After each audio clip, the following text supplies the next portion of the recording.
ഈ എം.ആർ. അജിത് കുമാറിൻ്റെ കേസിൽ അനധികൃത സ്വത്ത് സമ്പാദനത്തിന് ആണ് വിജിലൻസ് അന്വേഷണം നടത്തിയത്. അപ്പോൾ വിജിലൻസ് അന്വേഷണം നടത്തിയിട്ട് അതിലൊരു റിപ്പോർട്ട് നൽകി ആ റിപ്പോർട്ടിന് മുഖ്യമന്ത്രി ഒപ്പുവെക്കുകയും ചെയ്തു. പക്ഷേ ആ റിപ്പോർട്ട് ഇപ്പോൾ കോടതി എടുത്തു കളഞ്ഞിരിക്കണം. അതിൽ കൃത്യമായിട്ടുള്ള അന്വേഷണം നടത്തിയിട്ടില്ല എന്നുള്ളതാണ് കോടതി അതിനകത്ത് കണ്ടെത്തിയിരിക്കുന്ന കാര്യം. അജിത് കുമാറിൻ്റെ വരവ് ചെലവ് കണക്കുകൾ പോലും പരിശോധനയ്ക്ക് വിധേയമാക്കിയില്ല എന്ന് പറയുന്നു.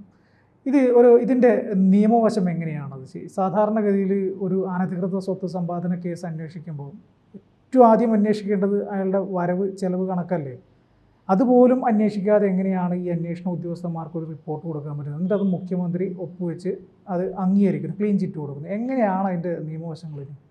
ഈ സാധാരണ നിലക്ക് ഒരു വിജിലൻസ് അന്വേഷണം നടക്കുമ്പോൾ അതിനൊന്നുകിൽ വിജിലൻസ് കോടതികൾ ഡയറക്റ്റ് ചെയ്തിട്ടുള്ള അന്വേഷണമാകാം, അതല്ലെങ്കിൽ പരാതി വിജിലൻസിന് കിട്ടുന്നതിൻ്റെ അടിസ്ഥാനത്തിൽ നടക്കുന്ന അന്വേഷണമാകാം.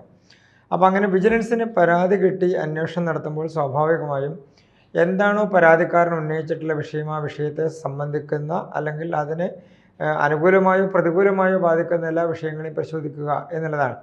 ഇപ്പോൾ അജിത് കുമാറിനെ സംബന്ധിച്ച് അദ്ദേഹം ഫ്ലാറ്റ് വാങ്ങിയതുമായി ബന്ധപ്പെട്ടുകൊണ്ടും അദ്ദേഹത്തിൻ്റെ വരവിൽ കവിഞ്ഞ സ്വത്ത് നേടിയിട്ടുണ്ട് എന്നുള്ള ആരോപണങ്ങളാണ് പ്രധാനമായും ഉയർന്നു വന്നത്. മറ്റൊന്ന്, അദ്ദേഹം വാങ്ങിയിട്ടുള്ള ഫ്ലാറ്റ് അദ്ദേഹം മറ്റൊരാൾക്ക് കൊടുത്ത സമയത്ത് അതിൽ കൃത്യമായ വില രേഖപ്പെടുത്തുന്നതിൽ 2 ഘട്ടത്തിലും 2 എമൗണ്ട് കാണിച്ചു. ആ തരത്തിലുള്ള ആരോപണങ്ങളാണ് പ്രധാനമായും ഉയർന്നു വന്നത്. ഇത് എന്തുമാകട്ടെ, അദ്ദേഹത്തിൻ്റെ സാധാരണ നിലക്ക് അദ്ദേഹത്തിന് കിട്ടേണ്ട സാലറിയിൽ നിന്നോ അതല്ലെങ്കിൽ അദ്ദേഹത്തിൻ്റെ കുടുംബത്തിലോ ഉള്ള വരുമാനം, ഇത് രണ്ടുമാണ് ഇൻകമായി കണക്കാക്കുക.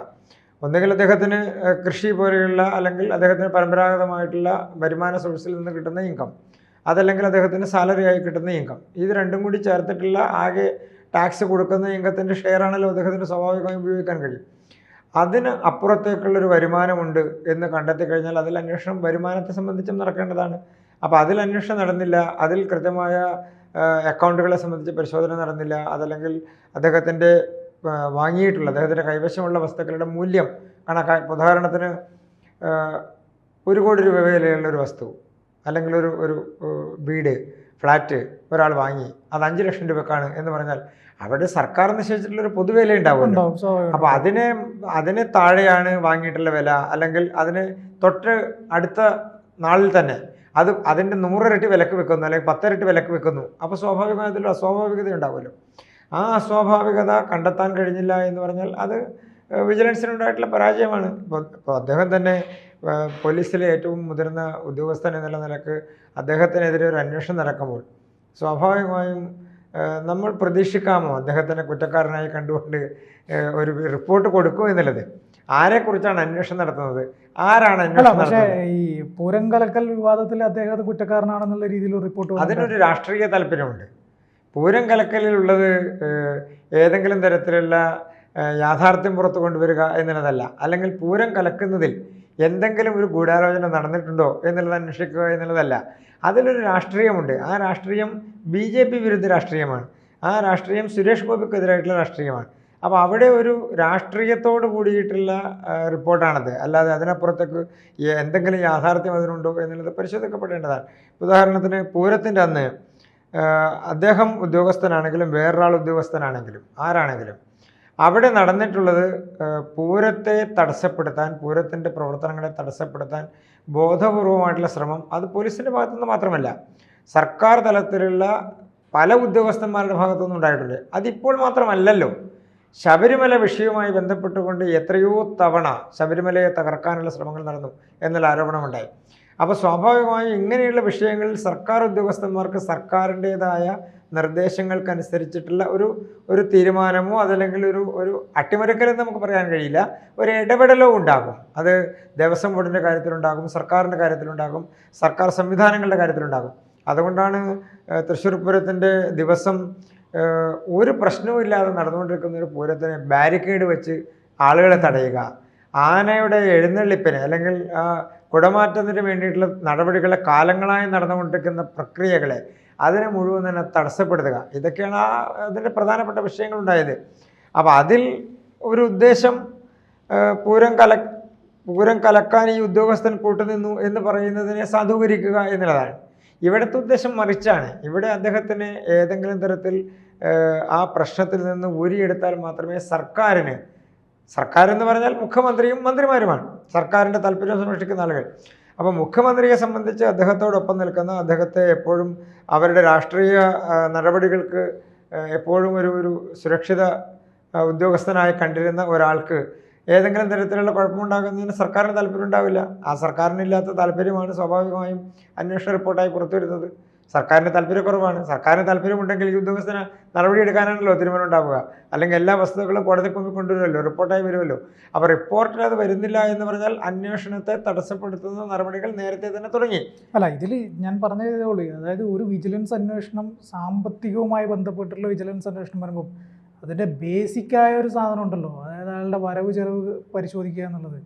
അതുപോലും പരിശോധിക്കാതെ ഒരു റിപ്പോർട്ട് കൊടുക്കുക, ആ റിപ്പോർട്ട് കണ്ണുമടച്ച് മുഖ്യമന്ത്രി അംഗീകരിക്കുകയാണ് ചെയ്യുന്നത്. നമ്മളിവിടെ കാണേണ്ടത് എവിടെ നിന്നാണ് വിജിലൻസ് അന്വേഷണത്തിന് ഉത്തരവ് വരുന്നത്? ആഭ്യന്തര വകുപ്പിൽ നിന്നാണല്ലോ വരുന്നത്. തീർച്ചയായിട്ടും. അപ്പോൾ ആഭ്യന്തര വകുപ്പിൽ നിന്നൊരു ഉത്തരവ് വരുമ്പോൾ അതിൻ്റെ അന്വേഷണ റിപ്പോർട്ടിൻ്റെ ഒടുവിൽ എന്തായിരിക്കണമെന്ന് ആദ്യം തീരുമാനിച്ചിട്ടാണല്ലോ അന്വേഷണ ഉദ്യോഗസ്ഥനെ തന്നെ തീരുമാനിക്കുക.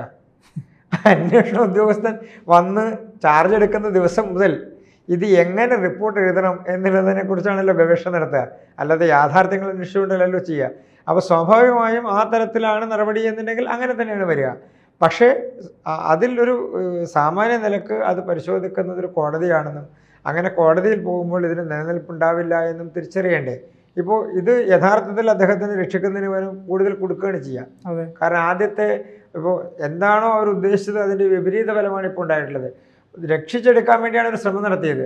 പക്ഷെ ഇപ്പോൾ അതിനേക്കാൾ വലിയ കുടുക്കായി മാറി. കാരണം ആദ്യത്തെ റിപ്പോർട്ട് സർക്കാർ അംഗീകരിച്ച റിപ്പോർട്ട് അല്ലെങ്കിൽ മുഖ്യമന്ത്രി അംഗീകരിച്ച റിപ്പോർട്ട് കോടതി എടുത്ത് തള്ളി എന്ന് പറഞ്ഞാൽ ഇനി പ്രത്യേക അന്വേഷണം നടക്കണം. ആ പ്രത്യേക അന്വേഷണത്തിൽ ഇപ്പം അന്വേഷിച്ചത് കൂടാതെയുള്ള കാര്യങ്ങൾ അന്വേഷിക്കണം. അപ്പോൾ കോടതിക്ക് കൂടി അക്സെപ്റ്റബിൾ ആയിട്ടുള്ള എന്ന് പറഞ്ഞാൽ നിയമപരമായി അക്സെപ്റ്റബിൾ ആയിട്ടുള്ള, കോടതിക്ക് വിവേചനാധികാരമൊന്നുമില്ലല്ലോ. നിയമം അനുശാസിക്കുന്ന തരത്തിൽ അതിൻ്റെ റിപ്പോർട്ടുകളിൽ എന്താണ് വരേണ്ടത് അല്ലെങ്കിൽ എന്താണ് പരിശോധിക്കപ്പെടേണ്ടത് അത് പരിശോധിക്കപ്പെടണം. അപ്പോൾ ഇല്ലെങ്കിൽ കോടതി വീണ്ടും ചോദ്യം ചെയ്യും, ഇല്ലെങ്കിൽ വീണ്ടും അതിനെ സംബന്ധിച്ചുള്ള റിപ്പോർട്ട് മടക്കി വീണ്ടും അന്വേഷണം വരും. അപ്പോൾ സ്വാഭാവികമായും അതൊരു പൂർത്തീകരിക്കുന്ന പ്രക്രിയയ്ക്ക് പകരം അതിൽ കൂടുതൽ കുഴപ്പങ്ങൾ ഉണ്ടാക്കുക എന്നുള്ളൊരു സ്ഥിതിയിലേക്കാണ് സർക്കാർ എത്തിച്ചിരിക്കുന്നത്. ശ്രീ അജിത് കുമാറിനെതിരെ എന്തെങ്കിലും നടപടി ഉണ്ടാകാതിരിക്കുമോ എന്നൊക്കെയുള്ളത് രണ്ടാമത്തെ കാര്യം. പക്ഷേ അന്വേഷണത്തിൽ ഒരു അട്ടിമറിയുടെ സാധ്യത ഉണ്ടാവുക എന്നുള്ളത് ഒരന്വേഷണത്തിലും നല്ലതല്ല, വിഷയത്തിൽ മാത്രമല്ല. സാധാരണ ഇതിൽ ഈ സർവീസ് റാങ്കിൽ താഴെ നിൽക്കുന്ന ആളുകൾ മുകളിലുള്ള ആളെ കേസ് അന്വേഷിക്കാറുണ്ടോ? അങ്ങനെയുള്ള കീഴ്വഴക്കം ഉണ്ടാവാറുണ്ടോ? ക്രിമിനൽ നടപടികളിൽ അതിൽ തെറ്റില്ല. ഇതിലങ്ങനെ ഉണ്ടായിട്ടുണ്ട്. അല്ല, ക്രിമിനൽ നടപടികളിൽ അങ്ങനെ തെറ്റില്ല. അതിൻ്റെ പ്രധാനപ്പെട്ട ഇപ്പം നമുക്ക് അഡ്മിനിസ്ട്രേറ്റീവ് രംഗത്ത് നോക്കുമ്പോൾ അത് കറക്റ്റാണ്. അങ്ങനെ ചെയ്യാൻ പറ്റുമോ എന്ന് ചോദിച്ചാൽ പറ്റില്ല. ഉദാഹരണത്തിന് DGPക്കെതിരെ അന്വേഷിക്കാൻ SP-ക്ക് സാധിക്കുമോ എന്ന് ചോദിച്ചാൽ നമ്മൾ ഒറ്റ നോട്ടത്തിൽ നോക്കിയാൽ സാധിക്കില്ല. പക്ഷെ പറ്റും. എപ്പോഴാണെന്ന് വെച്ചാൽ അതൊരു ക്രിമിനൽ ഒഫൻസിൻ്റെ സ്വഭാവത്തിലേക്ക് വരുമ്പോൾ പറ്റും. ഉദാഹരണത്തിന് DGP അല്ലെങ്കിൽ ADGP അല്ലെങ്കിൽ ഒരു ഉയർന്ന പോലീസ് ഉദ്യോഗസ്ഥൻ, ഉയർന്ന സർക്കാർ ഉദ്യോഗസ്ഥൻ, ഒരു IAS ഓഫീസർ ഒരു ക്രൈം ചെയ്തു എന്നിരിക്കട്ടെ, അതിന് ആ അന്വേഷണം നടത്താൻ ആരാണോ ഡെസിഗ്നേറ്റഡ് ഓഫീസർ അയാൾക്ക് മാത്രമല്ലേ പറ്റൂ. ഉദാഹരണത്തിന് FIR ഇടാൻ SHOക്കല്ലേ പറ്റൂ. അതിൽ അന്വേഷിക്കപ്പെടുന്ന ആൾ ആരാണ് എന്നുള്ളതിന് പ്രസക്തിയില്ല. ഉദാഹരണത്തിന് മുഖ്യമന്ത്രിക്കെതിരെ അന്വേഷണം നടത്തണം, അത് അന്വേഷണം നടത്തുന്ന ഉദ്യോഗസ്ഥ മുഖ്യമന്ത്രിക്ക് താഴെയുള്ള ആളായിരിക്കുമല്ലോ സ്വാഭാവികമായിട്ടും. ഇപ്പോൾ മുഖ്യമന്ത്രി ഒരു അഴിമതി ആരോപണത്തിൽ വന്നാൽ അഴിമതി ആരോപണം അന്വേഷിക്കുമ്പോൾ അല്ലെങ്കിൽ ഒരു വകുപ്പ് മന്ത്രിക്കെതിരെ അന്വേഷണം വരുമ്പോൾ സ്വാഭാവികമായിട്ട് അന്വേഷിക്കുക സർക്കാരിലെ ഉദ്യോഗസ്ഥന്മാർ തന്നെയാണ്.